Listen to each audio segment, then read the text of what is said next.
पिता पुत्र एवं नाम रे आमेन। आपण मान समस्त को जय जेसु। आपण मान समस्त को मुझे दैनिक आहार प्रोग्राम को मु स्वागत जनाऊँगी। हमें प्रार्थना करिवा। नमस्ते मरिया अनुग्रह पूर्ण प्रभु तुम्हारी संगे नारीगण मध्य तुम्हें धन्य एवं धन्य तोर गर्भफल जीशु। वही परमेश्वर माता पुण्य मरिया अम्बे माने पापी अम्ब मान निमंते वर्तमान और अम्बान मरण समय निवेदना कर। कृष्णठारे मोर स्नेहर भाई भाई मैंने आज हूँ अक्टोबर मास 15 तारीख 2025। आज सुसमाचार लूक सुसमाचार 11 अध्याय 42 रु 46 पद पर्यंत। हे फारिसी माने तुम मान को धिक, कारण तुम्हें माने पुदीना जीरा और सब प्रकार शाकर दशमांश दियो, किंतु ईश्वरंकर न्याय और प्रेम को अपेक्षा करिथाओ। अन्य सबु अवहेला न करी ए सबु को मध्य पालन करिबा उचित। हे फारिसी माने तुम मान को ठीक, कारण तुम्हें माने समाज गृह रे प्रधान आसन पाइबाकू और हाट बजार रे नमस्कार पाइबाकू लालायित होइथाओ। हाय तुम मान को ठीक, कारण तुम्हें माने अजना कबर सदृश ताहा उपरे लोक माने न जानी चलाबुला करती। आईनजीवी मानक मध्यरु जड़े ताहांकु कहले, गुरु आपण ए समस्त कही आमको मध्य अपमानित करिसंती। यीशु उत्तर देले, हे आईनजीवी माने तुम मानकु धिक, तुम मानकु मध्य ठीक, कारण तुम्हें माने लोक मानकर उपरे मात्राधिक भार लोदी दियो, किंतु सेमानंकु साहाय्य करिवा निमंते अंकुली सुधा उठाई न थाओ। प्रभुंकर सुसमाचार। हे प्रभु जीशु ख्रीष्ट तुम्हारा प्रशंसा है। कृष्णठारे मोर स्नेहर भाई भाई माने लूक सुसमाचार रे प्रभु जीशु ख्रीष्ट बारंबार विचार करी 6 थर फारिसी मानक धिकार फारिसी एवं आईनजीवी मानक धिक धिक बोली कहवाटा आमे देखिपर। धिकर अर्थ होची तुम मानकर अवस्था केते शोचनीय, केते केते शोचनीय बोली कि प्रभु माने समानकु कहउचंती। यहाँ गोटे अभिशाप बोली कि आमे भाविबा ठीक नुहे, किंतु यहाँ होची जीशुंकर गोटे विलाप। जीशु एमानंकर अवस्था देखिकी माने जीशु दुख करी सेमानंकु तुमर अवस्था केते शोचनीय बोलिकी कहउचंती। आओ जीशु फारिसी मानकु एही प्रकार धिकारी की जीशु चाहुचंती जे सेमाने निजर अवस्था को बुझंतु एवं सेमाने अनुताप करंतु। अनुताप करी सेमाने मन परिवर्तन हुअंतु, भल लोक हुअंतु, पवित्र व्यक्ति हुअंतु, सेमानंकर दुष्ट मंद प्रकृति को बदलांतु। ये सब होची जीशुंकर लक्ष्य। फारिसी माने विभिन्न धार्मिक कार्य गुड़िक करथिले, किंतु माने सेमाने विभिन्न धार्मिक कार्य बोले कौन से 5 थर प्रार्थना करथिले। आज सुसमाचार आम शुणलु से बहुत माने दशमांश देउथिले, आओ से उपवास करथिले। ये एमती सबू से भिन्न भिन्न काली मत आम शुणुलु। आओ से लूक सुसमाचार 18 अध्याय से फारिसी मंदिर रे थाईकी मु प्रार्थना करुची, मु उपवास करुची, ये सबू से कहवाटा आम शुणुलु। तेणुक विभिन्न धर्म कार्य से करथिले, किंतु सेमानकर असुविधा कौन है, कहीं जीशु से धिक बोली कहले, कारण सेमाने विधि विधान मेन मुख्य मुख्य नियम गुड़िक से लंघन करथिले। सेमाने कपटी लोक थिले, सेमानकर अंतर ठीक नथिले, सेमानकर प्रार्थना उपवास सब केवल गोटे देखाणी थिला। सेमाने सेमानकर अंतर माने माने ठीक नथिला एवं सेमाने अन्य मानकु प्रेम एवं न्याय तुम्हें अवहेला करछ बोलिकी प्रभु यीशु ख्रीष्ट कहते आम जाचु प्रेम हूँ सबुठारू बड़ आज्ञा आउ प्रथम आज्ञा ईश्वर को प्रेम करवा एवं प्रतिवासी को प्रेम करवा यह माने यही मुख्य आज्ञा को से अवहेला कले से धार्मिक कार्य गुड़िक करते किंतु यही आज्ञा गुड़िक से अवहेला करते तेणुक ही प्रभु यीशु ख्रीष्ट कहले जे को ठीक बोलिकी कहते आउ यीशु माने यीशु आंब मान को यही फारिसी मानकर कथा कहीकि आंब मान को सतर्कवाणी दौरान आमर धार्मिक जीवन में आम बेले बेले यही प्रकार घटना गुड़िक आमर जीवन में घटुची एवं देखु से छोट छोट शाख गुड़िकर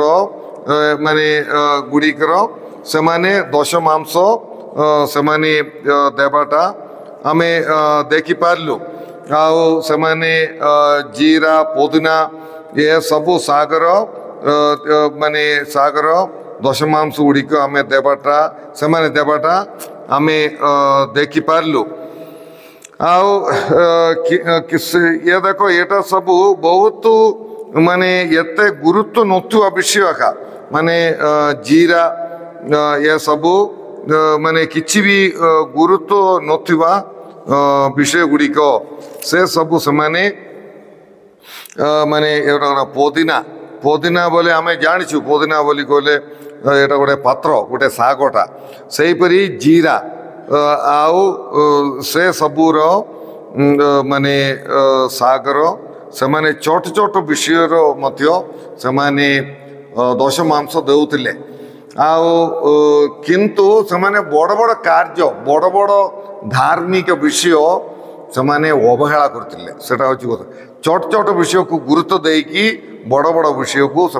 अवहेला कले यह हूँ आज सुसमाचार सारांश होता आमर जीवन में आम कौन अच्छी बेले बेले छोट छोट विषय को धरिकी आम मंडली रे विभिन्न प्रकार समस्या गुड़िक आम घटाऊँ आउ माने छोट छोट विषय को लेकिन आम मंडली को आम भाग भाग सब करूँ ये सब तेणुक आम माने यही प्रकार आम सतर्क जीवन यापन करने आम चेष्टा करवा आम आमर जीवन में निस्वार्थवर प्रेम एवं क्षमा गुण रखापी आम चेष्टा करार अच्छी आम आमर जीवन में स्नेहर न्यायर बुझामणार अभाव रोच कि यह आम देखा पड़ो प्रेम क्षमा दया करुणा सेवा नम्रता इत्यादि गुरुत्वपूर्ण विषय गुड़िक आमर जीवन में न थाई कि आम गुरुत्व नथिवा कार्य गुड़िक आम आम गुरुत्व दौचु जो विषय को गुरुत्व देवा कथा नहीं से विषय को छोट छोट विषय गुड़िक आम गुरुत्व आम दौचु तेणु प्रिय भाई भौणी मैंने आम कौन करा पड़ो आम जो विषय को गुरुत्व देवा कथा यीशु दुईटी विषय को कहते सेटा हूँ प्रेम एवं न्याय एवं आमर जीवन में प्रेम रही अच्छी आम प्रतिवासी प्रेम करार अच्छी सेपरी न्याय न्याय बोले न्यायर अर्थ कौन जार हक अधिकार ताकू देवा यहाँ हूँ न्याय यह आम प्रदान करने को पड़ो आउ यही फारिसी मानकर प्रथम भूल हूँ से जो विषय को गुरुत्वपूर्ण विषय को अवहेला कर जो विषय को गुरुत्व देवा कथा नहीं से विषय को गुरुत्व देकी जो विषय को गुरुत्व देवा कथा दौ नहीं आउ द्वितीय विषय हूँ से आयन कानून सबू जानते ये माने फारिसी माने सबू आयन कानून विषय गुड़िक जानते सही समानकर समाजर नेता माने कि सेमाने गोटे मंद मंद गोटे नमूना उदाहरण से लोक मान प्रदान कर आईन कानून लोक मानू शिक्षा दौरान तो आ शिक्षा देकी ये आईन समान को ये नियम पालन करने बहुत कष्ट हो जाऊे से फारिसी माने से माने आईन कानून विषय रे लोक मान को शिक्षा दियन तुम्हें एमती पालन करार अच्छी साबतर नियम गुड़िक केवल तुम्हें बचाई तुम्हें कौन हेल्ले कार्य कर कौन कार्य कर नहीं एमती विभिन्न प्रकार आईन कानून गुड़िक से शिक्षा दौले आउ पालन करने से बाध्य करते आमती धर्म से गोटे बहुत बड़ बर्डन गोटे भार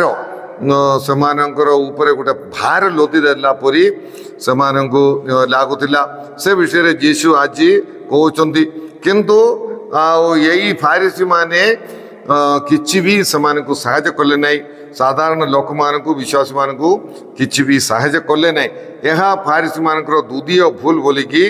प्रभु जीशु ख्रीष्ट कहते से तृतीय विषय होची समाने भाग स्थान मान पाई समाने लालायित थिले समाने सेहीपरि समाने अहंकारी थिले अहंकारी माने निज को देखौथिले हाट बाजार रे नमस्कार पाइबा पाई समाने चाहूथिले प्रभु जीशु ख्रीष्ट कहते तुम्हें माने तुम्हें वजना कबर सदृश बोलिकी प्रभु जीशु ख्रीष्ट कहते कहीं वजना कबर सदृश कारण से बाहर देखिले से भल दुषुची गोटे समाधि बाहर आम कि देखिपर ना नले आम कौन है इटारे माटी रे कौन बनई बोले आम जापर नले जड़े लोक को पुति दे कि नी सैड कि नो बेस वर्ष बोले कि आम जापर ना से प्रकार आका यमानकर बाहर देखिले कि ना किंतु भितरे से माने कपटी लोक बोलिकी प्रभु जीशु ख्रीष्ट कहते तेणुक जदि अजना खबर बोली कहले से माने जापारनु भितरे कौन अच्छी बोलिकी लोक मैंने जानू ना कारण बाहर बाहर से भल भल देखा किंतु भितरे से कपटी अच्छा अपवित्र अच्छा से भितरे दुष्टता कपटता ये सबू मंद ये सब विषय भर्ती है मु से प्रकार जने व्यक्ति की मु जने अजना कबर परी व्यक्ति की आमे अंतर रे बाहर आमे पवित्र रहिबा पाई प्रभु चाहते प्रभु कहते तुम्हें माने धर्म केबे हेले गोटे भार लोक मान को गोटे भार हेबाकू नहीं किंतु धर्म आम समस्त को स्वाधीनता देवार अच्छी शांति देवार अच्छी खुशी देवार अच्छी आशा संचार करिवार अच्छी धर्म आमर जीवन रे प्रत्येक सदस्य मान को धर्मर जो माने सदस्य माने अचंती बिलीवर माने अचंती विश्वासी माने अचंती समान पाई धर्म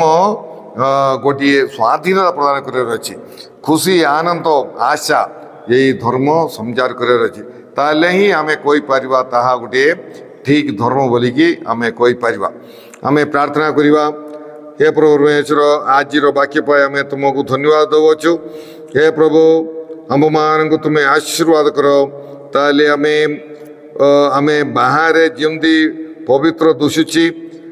सुंदर दुषी सेहीपरि आमर अंतर मत पवित्र रहिबो हे प्रभु आमर अंतर सब कूट कपट दुश्चिंता मंद ये सब दूर करने आम तुम्हें साहय कर मंद अभ्यास आम मान तुम्हें फिटाई दियो प्रभु एवं प्रकृत में तुम शिशु पर जीवन यापन करने आम मान तुम्हें साहय कर स्नेह न्याय ये सब समस्त को प्रदान करने आम मान साहय कर हे प्रभु आम यही प्रोग्राम देखुवा समस्त को तुम्हें विशेष आशीर्वाद प्रदान कर रोगी मान को तुम्हें सुस्थ कर काम दाम ना पिला मान को काम दाम प्रदान कर सेहीपरि संतान नथिबा स्वामी स्त्री मान को संतान प्रदान कर प्रभु जे समस्त उत्तम मनस्कामना पूर्ण करी आशीर्वाद कर ये सब प्रार्थना आम करुचु तुम जीशु ख्रीष्ट मध्यस्थारे आमेन। सर्वशक्तिमान परमेश्वर पिता और पुत्र एवं पवित्रात्मा आपण मान समस्त आशीर्वाद प्रदान करंतु आमेन। आपण मान समस्त को जय जीशु।